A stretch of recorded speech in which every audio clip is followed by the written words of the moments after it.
अऊज़ु बिल्लाहि मिनश शैतानिर रजीम। बिस्मिल्लाहिर रहमानिर रहीम। अस्सलामु अलैकुम। आपका मेजबान लेकर प्रोग्राम क्रिकेट हमारी जान हाजिर है मोहम्मद यूनुस खान। आज हम बात करेंगे एक मार्के की, एक कारनामे की, एक मौजे की। एक ऐसा मौजा हो गया कि किसी ने सोचा ही नहीं था कि पाकिस्तान क्वालिफाई कर जाएगा। हिंदुस्तान से आवाजें आ रही हैं, उनके सिसकने की, रोने की आती रहे, लेकिन अब तो पहुंच गया है हिंदुस्तान। जो पूछते हैं क्या है कुदरत का निजाम, तो बस हिंदुस्तान जो बाहर हुआ है टूर्नामेंट से, भाइयों यही है कुदरत का निजाम। और ये वाकया, जिसे हम वाकया ही कहेंगे हिंदुस्तान के लिए, जो आंसू बहा रहा है हमारी जीत पर, तो बस ये वाकया है 9 नवंबर 2022 पहला सेमीफाइनल पाकिस्तान बमुकाबला न्यूजीलैंड, जिन्हें कीवीज भी कहा जाता है, और टॉस किया गया, सिक्का हवा में गया, और जब जमीन पर गिरा तो पाकिस्तानी कुछ परेशान हो गए क्योंकि हम टॉस हार गए थे। और समझा ये जा रहा था कि ये जो ग्राउंड है, ये जो पिच है, यहां पर पहली बैटिंग में स्कोर ज्यादा हो रहा है। पूरे टूर्नामेंट में यही रहा, 200 हुए, 180 प्लस हुए, 170 प्लस हुए, और जो टीम पहले खेल रही थी वो जीत रही थी और दूसरी टीम मुसलसल हार रही थी और स्कोर भी बड़ा नहीं कर पा रही थी। लेकिन कारनामा अंजाम दिया गया। पाकिस्तानी बॉलर्स, पाकिस्तानी शाहीन, इन शाहीनों को लीड करते हुए शाहीन शाह अफरीदी, और उन्हें रोका, 152 रन पर रोक दिया और उनके 4 खिलाड़ी आउट हुए, इससे आगे नहीं बढ़ सके।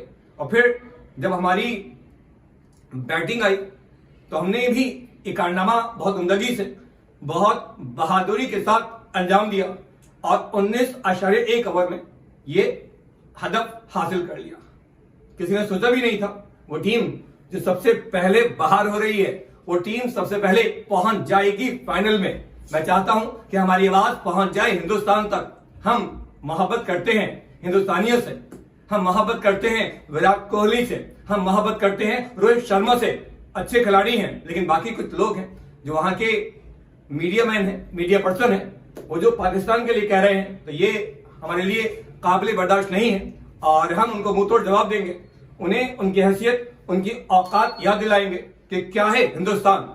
और उससे पहले पहुंच गया है फाइनल में पाकिस्तान, बाहर हो गया है फाइनल से हिंदुस्तान। और फिर मैच का आगाज होता है दोनों ओपनर्स कीवीज के, जो कि बड़ा ही अच्छा परफॉर्म करते रहे, तेज खेलते हैं, फिन एलन और डेविन कॉनवे। और लेकिन हमारे पास मौजूद थे हमारे शाहीन, बॉलिंग के लिए आए और बहुत उम्दा बॉल की। इन स्विंग उनकी बहुत ही आला थी, जो कि नई बॉल से बहुत अच्छी सीम करते हैं, बॉल अंदर आती है। और फिर एलन, जो कि बहुत बड़ा खतरा थे हमारे लिए, बहुत जल्दी उन्हें मैदान बदल कर दिया और दुश्मन दंदान शिकन रह गए, अंगश बदंदान रह गए। ये क्या हो गया, कैसे पहली विकेट निकल गई। लेकिन अब तो पहली विकेट हो चुकी थी, लेकिन बाकी थे अभी डेविन कॉनवे और वन डाउन आए विलियमसन।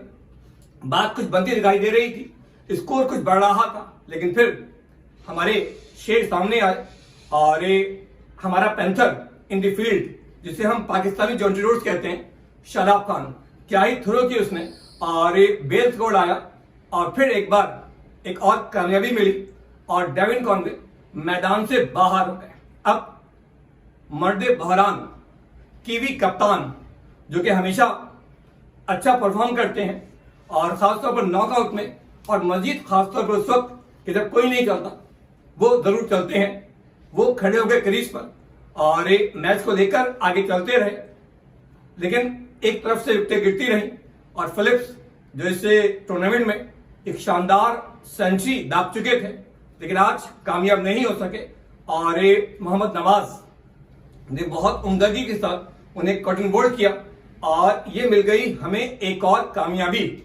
उसके बाद मैदान में आए डेरिल मिचेल, और बहुत उम्दा बैट्समैन, बहुत अच्छा खेले, बहुत तेज खेले, इनका साथ देते रहे विलियमसन। और आखिरकार एंड में जाकर हमें एक और मिली कामयाबी और विलियमसन को 50 नहीं करने दिया गया। एक बार फिर हमारा शाहीन विकेट ले उड़ा। शाहीन उस दिन कामयाब रहा, उस दिन भी कामयाब रहा जिस दिन इकबाल डे था। तो हमें याद आ गया इकबाल का शाहीन, और इकबाल के शाहीन ने सही वक्त पर सही काम किया और उनके 4 खिलाड़ी आउट हो गए। उसके बाद जेम्स नीशम आए और वो भी कुछ हाथ पांव चलाने की कोशिश करते रहे लेकिन बहुत कामयाब नहीं हो सके, और आखिरकार पूरी टीम स्कोर कर सकी 152 152 पे 4। और अब बारी थी पाकिस्तानी शाहीनों की। दिल धड़क रहे थे, हर पाकिस्तानी यही सोच रहा था कि हमारा बाबर, हमारा शेर इस पूरे टूर्नामेंट में 50 भी नहीं कर सका तो क्या करेगा। हिंदुस्तान से भी आवाजें आ रही थी कि बाबर तो कुछ करेगा ही नहीं, और रिजवान, उससे भी लोगों को डर लग रहा था। लेकिन दोनों उतर आए मैदान में और वो हाथ दिखाए कि दुश्मन हैरान रह गए, कीवी बॉलर्स परेशान हो गए कि क्या हो रहा है।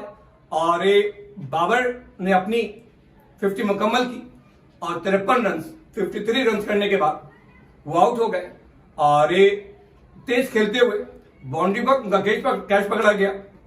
उसके बाद मोहम्मद रिजवान और हारिस भाई, क्या ही बात है आपकी। नौजवान खून, एक नया उभरता हुआ शाहिद आफरीदी, और जो बहुत तेज खेलते हैं, बहुत लंबे छक्के मारते हैं, ग्राउंड से बाहर आराम से फेंक देते हैं। हमारे मिडिल ऑर्डर में एक ऐसे ही बैट्समैन की कमी थी। नया खून आया है, नया जोश आया है, और इंशाल्लाह आगे भी ऐसे ही चलेगा। और मैं कह सकता हूं, बल्कि आज मैं कह रहा हूं कि पाकिस्तान क्रिकेट को एक नया हीरो मिल गया है, एक नया सुपरस्टार मिल गया है, और इंशाल्लाह ये बहुत अरसे तक पाकिस्तान की खिदमत करेगा। और फिर जब बारी आई हारिस की, तो हारिस ने क्या ही बाहर फेंका है ग्राउंड से, क्या ही चौके लगाए हैं, यानी कि शायकीन खुश हो गए और तालियां बजाते रहे। वो अपना काम करता रहा, और वहां रिजवान भी आहिस्ता आहिस्ता खामोशी से स्कोर को आगे बढ़ाते रहे। और फिर जब हमारी विकेट गिरी रिजवान की, तो फिर शान मसूद आए और हमने चंद विकेटों के नुकसान पर हदफ पूरा कर लिया। और हम एक बार फिर कीवीज से जीत गए नॉकआउट में, सेमीफाइनल में। 92 में भी ऐसा ही हुआ था, और 99 में भी ऐसा ही हुआ था, उसके बाद भी ऐसा ही होता रहा, और आज फिर ऐसे ही हुआ, और हम पहुंच गए फाइनल में। मैन ऑफ द मैच कोई और नहीं, हमारा बहादुर कीपर मोहम्मद रिजवान। और अब पाकिस्तान पहुंच गया है फाइनल में, और जहां उसका मुकाबला होगा इंग्लिस्तान से। और उस मैच में क्या हुआ, उस मैच के लिए इंशाल्लाह एक अगली वीडियो होगी, उसमें बताएंगे कि अगला जो सेमीफाइनल हुआ है उसमें क्या रहा, कैसा परफॉर्म किया गया। इंशाल्लाह बहुत जल्दी मुलाकात होगी। उस वक्त के लिए अस्सलामु अलैकुम।